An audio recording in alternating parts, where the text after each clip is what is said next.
supposed to have a 6-man crew. We're supposed to fire this gun every 15 to 30 seconds. Notice I said supposed to. Because if it's a day similar to this, or even much hotter with no breeze, we're doing this for hour after hour in combat, and we're wearing cotton and wool, called jeans wool, we're probably going to lose some men from heat stroke, or from enemy fire. Or, if being shot at, some of our soldiers could easily go down. And if men fall, we cannot just give up the fight. So every man on this gun crew has to know every position, so we can keep this gun going. So while it's very rare to have one soldier load and fire a gun like this single-handedly, it can be done. Now, can anyone please explain to me why on earth we're wearing as much wool as possible, even on a hot summer day? Why do you think we're not wearing cotton uniforms? Because y'all are wearing cotton, and cotton is king in this house, right? Yes, it's very easy to catch wool on fire. But when sparks hit wool, they smolder but don't go up in flames. So you're exactly right. Consider wool's going to protect you more from fire than cotton will. Also, what's stronger and going to last longer, cotton or wool? Wool. Wool. It's more durable. It's going to last longer. That's right. And finally, when it rains, wool's going to keep you a lot more dry than cotton. Those are all reasons why I wear as much wool as possible. All right, very well. So as I go through this drill, please do not come any closer until this gun has been fired and she's secured. And when you hear the command of, ready! That's your signal to consider covering your ears and opening your mouth, because this should be mighty loud. All right. Attention, cannoneer! About face! Cannoneer, post, lock!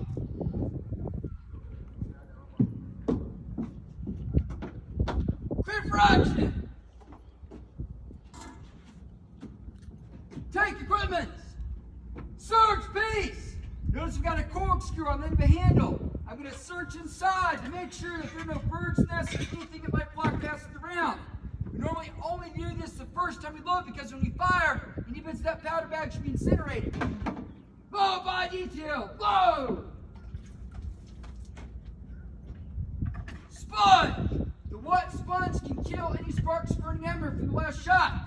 And notice how I also suffocate any sparks or burning embers by placing my thumb over that hole called the vacuum. So I can suffocate them rather than inflame them. Now it's safe for the round to be brought out of the cover of this wooden box. It goes into the protection of my leather haversack to protect from incoming fire.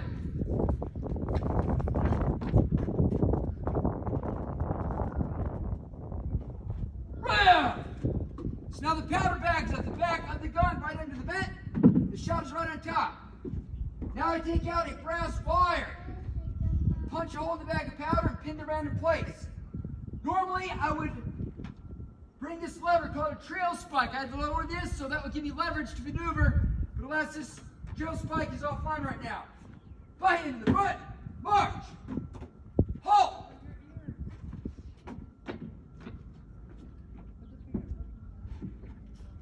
Now I'm going to take a little brass tube with gunpowder inside and a pull ring attached called a friction primer.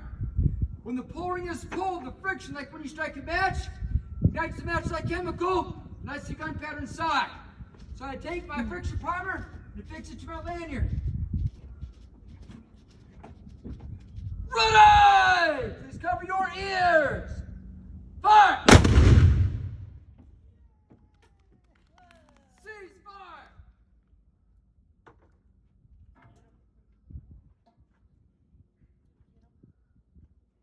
Fly into the rear. March. Halt. Secure the piece. Wow, that's a lot of work. Mm-hmm. Right? Yep. Loading a rifle was the same way back then. Yeah. Similar.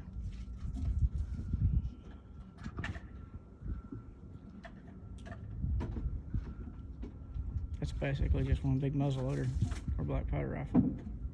About face. Haul out. All right, so that just now was 5 ounces of gun